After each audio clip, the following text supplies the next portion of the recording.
आज के इस लेक्चर में हम ग्लोसरी पेज नंबर 290 डिस्कस करेंगे और बुक अंडर डिस्कशन है study of language by George Yule, 4th edition. Point number 1 is linguistic relativity. इससे पहले हम लिंग्विस्टिक डिटर्मिनिज्म जो है वो कर चुके हैं और ये बिल्कुल ऑपोजिट है उसके। और लिंग्विस्टिक रिलेटिविटी का मतलब ये है कि the idea that to some extent we think about the world using categories provided by our language। यानी लैंग्वेज ने जो हमें कैटेगरीज प्रोवाइड की हुई हैं, हम टू सम एक्सटेंट उसके अंदर दुनिया को देखते हैं, वर्ल्ड को परसीव करते हैं, आइडियाज़ को। और टू सम एक्सटेंट है, फुली नहीं है। जो डिटर्मिनिज्म है वो कहता है कि हम फुली लैंग्वेज बाउंड्रीज के अंदर रहते हुए आइडियाज़ को, चीज़ों को परसीव करते हैं। लेकिन रिलेटिविटी का मतलब क्या है कि हम लिंग्विस्टिक्स में लैंग्वेज जो है वो रिलेटिव उसका रोल है, कंप्लीट रोल नहीं है। नेक्स्ट अगर हमारे पास पॉइंट देखें तो वो है जी linguistic variable. A feature of language use that distinguishes one group of speakers from another. तो लिंग्विस्टिक वेरिएबल में बहुत से वेरिएबल्स हैं, जिसमें ज्योग्राफी भी एक वेरिएबल है, लेकिन जो ग्रुप ऑफ स्पीकर्स है, people who speak language is one of the important variables. Liquid, a sound, ये एक साउंड है जी, produce by letting air flow around the sides of the tongue. Tongue की जो साइड्स हैं वहाँ से हम जो एयर को फ्लो करते हैं, वो साउंड प्रोड्यूस होती है। For example the first sound in lip, lip, lip, tape, तो इसको लिक्विड कहते हैं जी। लोन ट्रांसलेशन क्या होती है? LOAN, loan translation it is a type of borrowing in which each element of a word is translated into the borrowing language, also called काल्क। काल्क भी इसको लोन ट्रांसलेशन को कहते हैं, यानी जो वर्ड टू वर्ड ट्रांसलेशन है दैट इज कॉल्ड एज काल्क। Localization view. What is localization view? The belief that specific aspects of linguistic ability have specific locations in the brain. ये localization view है कि जो specific linguistic abilities हैं उनके लिए जो है वो दिमाग में, हमारे जो माइंड में जो फिजिकल लोकेशंस हैं, माइंड के डिफरेंट जो सेट्स हैं ब्रेन के, वो उसको डील करते हैं डिफरेंट लोकेशंस पे पड़े हुए जो सेगमेंट्स हैं। लोकेशन इन सिमेंटिक्स, सिमेंटिक्स में लोकेशन से क्या मुराद है? The semantic role of a noun phrase identifying where an entity is, यानी कोई चीज़ कहाँ पे है। The boy is sitting where, location boy की यानी जो सब्जेक्ट है उसका, उसकी क्या है? क्लासरूम है। Location in single language, single language में लोकेशन किसे कहते हैं? An articulatory parameter of ASL identifying the place where hands are position in relation to the head and upper body of the signer. ये signer की जो hands हैं वो कहाँ पे पोजीशन, उनकी लोकेशन क्या है साइन लैंग्वेज में। उसके बाद है जी LOGOGRAM, लोगोग्राम किसे कहते हैं या लोगोग्राफिक राइटिंग किसे कहते हैं? A way of writing in which each symbol represents a word. Logographic writing या लोगोग्राफ यानी ये जो है ना, ये सिंबल्स होते हैं जो वर्ड की बजाय हम इस्तेमाल करते हैं। मेजॉरिटी प्रिंसिपल जो है कंपैरेटिव रिकंस्ट्रक्शन भी इसको कहते हैं। And it is the choice of the form that occurs more often than any other form, यानी फ्रीक्वेंट अकरिंग साउंड है, ये फॉर्म है in the set of descendant languages, जो बार बार इस्तेमाल होती है। मेजॉरिटी प्रिंसिपल का मतलब है मेजॉरिटी में जो फॉर्म यूज़ हो रही है। मैलाप्रॉपिज्म, मैलाप्रॉपिज्म लिटरेचर में भी ये टर्म इस्तेमाल होती है एंड इट्स वेरी इंपॉर्टेंट। और मिस मैलप्रॉप थी एक नावल की कैरेक्टर, तो उसके नाम पे है, वो ऐसे बोलती थी। अ स्पीच एरर है जी, in which one sound is when one word is used instead of another with a similar beginning and number of syllables। For example medication कहने की बजाय आप मेडिटेशन कह देते हैं, तो ये फ़न क्रिएट करने के लिए भी होता है और ये लिंग्विस्टिक जो है वो एनॉमली भी है। तो मैलाप्रॉपिज्म है कि मेडिकेशन की बजाय आपने मेडिटेशन कह दिया या मेडिटेशन की बजाय मेडिकेशन कह रहे हैं। तो इसको ड्रामास में फ़न क्रिएट करने के लिए भी मैलाप्रॉपिज्म को इस्तेमाल किया जाता है। मैनर मैक्सिम किसे कहते हैं? The assumption, manner maxim is an assumption in conversation that you will be clear, brief and orderly. Maxim, manner maxim कहते हैं कि जी आप मुख्तसर रहेंगे और तरतीब से बात करेंगे, इधर उधर की बात नहीं करेंगे। तो ये मैनर मैक्सिम होता है। और सिंपल मैक्सिम क्या चीज़ है? One of four assumptions, four assumptions है कन्वर्सेशन में, कोऑपरेटिव प्रिंसिपल से रिलेटेड है ये। और मैक्सिम की ये जो एक टाइप है वो मैनर मैक्सिम है कि आप ब्रीफ, क्लियर एंड ऑर्डरली रहेंगे।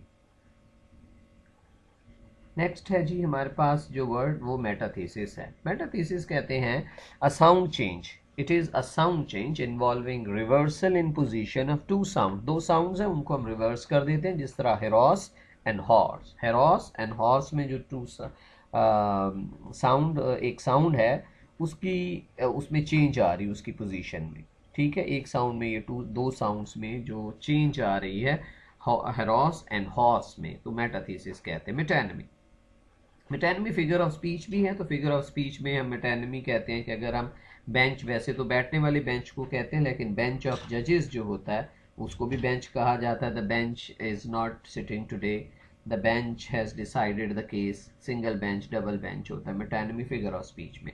लिंग्विस्टिक में ये होता है, मिलती जुलती बात है, he drank the whole bottle. Actually उसने बॉटल तो ड्रैंक नहीं की, he had drunk the liquid, लेकिन हमने कहा द बॉटल, तो उस वर्ड ने उसका सेंस दिया है। और इसकी जो एग्जैक्ट डेफिनेशन होगी वो होगी a word used in place of another with which it is closely connected in everyday experience. Everyday experience में जो क्लोजली कनेक्टेड होगा तो इसको हम कहते हैं जी metonymy. Metonymy Middle English, the form of English in use between 1100 and 1500 का जो टाइम पीरियड है इसको मिडल इंग्लिश कहते हैं। चौसर ने जो लिखा था वो भी मिडल इंग्लिश में लिखा था और ये एमसीक्यू भी पेपर में आया हुआ है।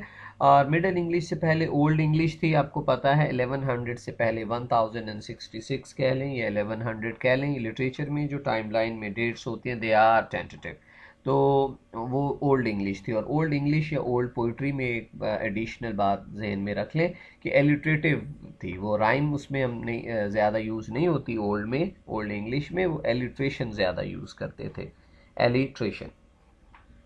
उसके अलावा कैनिंग ज़्यादा इस्तेमाल होती थी ओल्ड इंग्लिश में। कैनिंग कहते हैं कि सी कहने की बजाय आप वेल रोड कह रहे हैं ना, सी की बजाय आप वेल रोड कह रहे हैं। इसी तरह आप सन की बजाय आप कह देते हैं द बर्निंग फ्लावर। इस तरह एक वर्ड की बजाय एक कॉमन वर्ड को फ्लावरी और लिटरेरी वे में बयान कर देने की टेक्निक को कैनिंग कहा जाता है। तो वो ओल्ड इंग्लिश में ये टेक्निक इस्तेमाल होती थी। और जितनी भी ओल्ड पोइट्री है, एंग्लो सैक्सन पोइट्री है, उसमें कैनिंग की टेक्निक इस्तेमाल होती है। और एलिट्रेशन उसकी पोइट्री में इस्तेमाल होती है, ये चीज़ें याद रखिएगा।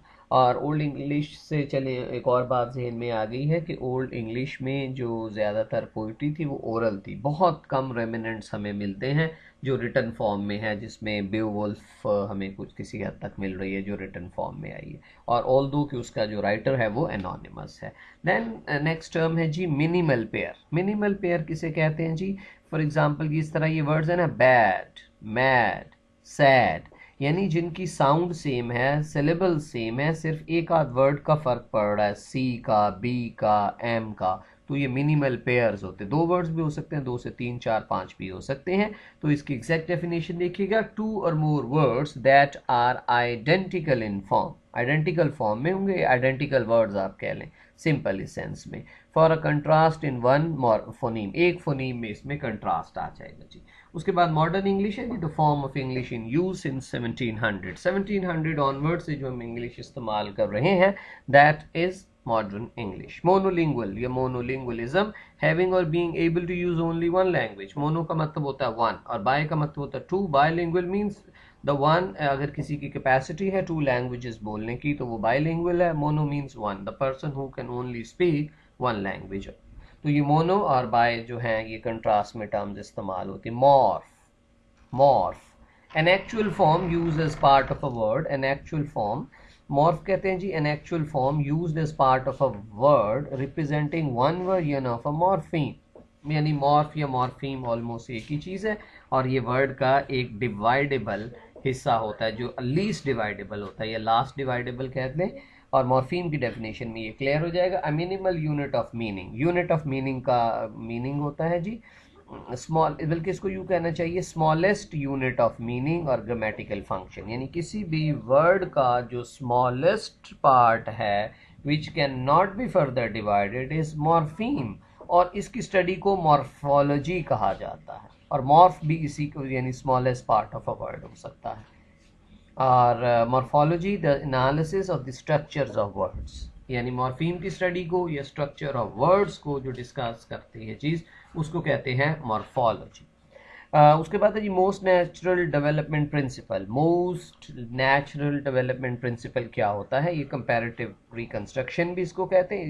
ये है जी the choice of older versus new forms, यानी ये चॉइस है ओल्डर फॉर्म को आप चूज करते हैं न्यूअर फॉर्म की बजाय on the basis of commonly observe type of sound changes. Sound changes में ओल्डर वर्जन को आप एक्सेप्ट करते हैं, तो ये मोस्ट नेचुरल डेवलपमेंट प्रिंसिपल है। उसके बाद है जी मोटर कॉर्टेक्स किस चीज़ को कहते हैं? Motor cortex is part of the brain that controls muscle movement. Motor से मुराद मूवमेंट के सेंस में है, एम्बुलेट के सेंस में है। तो motor cortex part of a brain है, फिजिकल पार्ट है जो कि कंट्रोल करता है हमारी मसल्स की मूवमेंट को। और मूवमेंट किसको कहते हैं? एन आर्टिकुलेटरी पैरामीटर है in ASL describing the type of motion used in forming sign, यानी मूवमेंट जो है वो इसकी टर्मिनोलॉजी है। अब ये जो ASL है यहाँ पे आ रहा है, मूवमेंट में आ रहा है, और इससे पहले भी एक दो जगह पे ये ASL आया है। तो ASL से मुराद है अमेरिकन साइन लैंग्वेज।